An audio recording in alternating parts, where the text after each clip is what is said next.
तो आज हम किसकी कहानी पर बात कर रहे हैं? हमारे पास ये कुछ दस्तावेज है। शीर्षक है राजकुमार राव, संघर्ष से सफलता तक। और कोशिश ये रहेगी कि समझें कि गुरुग्राम का एक साधारण लड़का बॉलीवुड के इतने भरोसेमंद एक्टर कैसे बने। चलिए शुरू करते हैं। सबसे पहली बात जो मुझे दिलचस्प लगी वो ये कि उनका असली नाम राजकुमार यादव है और वो एक बिल्कुल आम मिडिल क्लास फैमिली से हैं। कोई कनेक्शन नहीं, लेकिन हाँ ये ज़रूर है कि एक्टिंग का शौक, वो कीड़ा जिसे कहते हैं, वो बचपन से था, स्कूल प्लेज वगैरह से। हाँ, और ये जो नींव है ना वो काफी मजबूत दिखती है। दिल्ली यूनिवर्सिटी से पढ़ाई की, फिर दिल्ली में ही थिएटर मतलब श्री राम सेंटर जैसे जाने माने मंच पर काम किया, और फिर जो सबसे शायद महत्वपूर्ण पड़ाव था वो पुणे का FTI है, film and television institute of India. वहां से एक्टिंग की बाकायदा ट्रेनिंग ली। FTI तो खैर बहुत ही प्रतिष्ठित है। बिल्कुल, उन्होंने खुद भी कहा है कि भाई थिएटर ने कलाकार बनाया, जमीन से जोड़ा, और FTI ने उन्हें फिल्म इंडस्ट्री के लिए उसकी बारीकियों के लिए तैयार किया। तो ये जो ट्रेनिंग थी, क्या इसका असर एकदम शुरुआती फिल्मों में भी दिखा? क्योंकि डेब्यू तो लव, सेक्स और धोखा से हुआ 2010 में। रोल तो छोटा था उसमें। हाँ, LSD में रोल बेशक छोटा था पर वो नोटिस हुए। आप देखिए, उसके बाद भी रागिनी MMS, शैतान, तलाश जैसी फिल्मों में छोटे छोटे ही रोल्स थे, लेकिन हर रोल में वो कुछ अलग करते थे, अपनी छाप छोड़ते थे। ये दिखाता है कि तैयारी पूरी थी, बस एक सही मौके का इंतजार था शायद। और वो मौका फिर आया 2013 में हंसल मेहता की फिल्म शाहिद के साथ। मानवाधिकार वकील शाहिद आजमी का रोल, वो तो कमाली था। बिल्कुल सही कहा आपने। शाहिद को उनके करियर का टर्निंग पॉइंट कह सकते हैं बिना किसी शक के।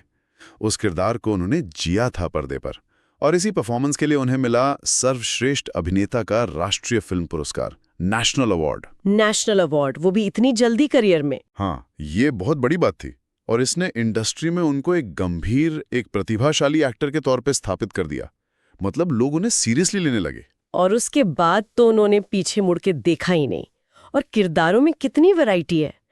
क्वीन का वो थोड़ा अजीब सा मंगेतर, फिर सिटेलाइट्स का वो मजबूर पति, और ट्रैप्ड, अरे बाप रे, पूरी फिल्म लगभग अकेले एक कमरे में बंद। हाँ, ट्रैप तो एक अलग ही लेवल का एक्सपेरिमेंट था, और वो कामयाब रहा। फिर देखिए, बरेली की बर्फी का वो फनी सा प्रीतम विद्रोही, न्यूटन जैसी फिल्म जो भारत की तरफ से ऑस्कर में गई। हाँ, न्यूटन भी। फिर स्त्री जैसी हॉरर कॉमेडी, और अभी हाल में बधाई 2 भी, जिसमें वो एक समलैंगिक पुलिस वाले के किरदार में थे, बहुत संवेदनशीलता से निभाया। ये रेंज कहाँ से लाते हैं? मतलब हर बार कुछ नया। यही तो उनकी खासियत है। उनकी एक्टिंग स्टाइल पर अगर गौर करें तो वो किरदार में पूरी तरह उतर जाते हैं, फिजिकली भी, इमोशनली भी। वजन कम करना, बढ़ाना, बोलने का ढंग बदलना, बॉडी लैंग्वेज बदलना, सब कुछ वो एक तरह से कह सकते हैं मेथड एक्टिंग के काफी करीब रहते हैं। बहुत यथार्थवादी, बहुत नेचुरल लगता है उनका काम। ये सिर्फ टैलेंट नहीं है, ये क्राफ्ट पर उनकी पकड़ और उनकी जबरदस्त मेहनत है। हाँ, मेहनत तो दिखती है। और अवार्ड्स भी मिले हैं इसके लिए, नेशनल अवार्ड के अलावा भी। बिल्कुल, शाहिद के लिए फिल्म फेयर क्रिटिक्स अवार्ड मिला, न्यूटन के लिए एशिया पैसिफिक स्क्रीन अवार्ड मिला। ये सब उनकी कला को मिली पहचान है। अब पर्सनल लाइफ में भी वो काफी ग्राउंडेड लगते हैं।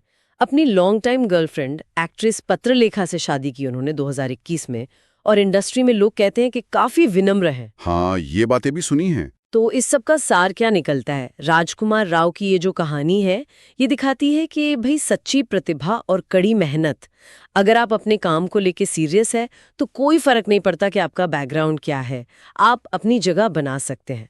स्टारडम सिर्फ ग्लैमर नहीं है, वो असली हुनर से आता है। बिल्कुल, और ये कहानी एक जरूरी सवाल भी खड़ा करती है। क्या राजकुमार राव जैसे एक्टर्स की सफलता, जो बाहर से आए हैं बिना किसी फिल्मी कनेक्शन के, क्या ये दिखाता है कि बॉलीवुड अब आउटसाइडर्स के लिए, भारी प्रतिभा के लिए थोड़ा और खुल रहा है, या फिर ये अभी भी कुछ अपवाद ही हैं और रास्ता अभी भी उतना ही मुश्किल है? ये सोचने वाली बात है कि इंडस्ट्री असल में कितनी बदली है या बदल रही है। एक अहम मुद्दा है ये।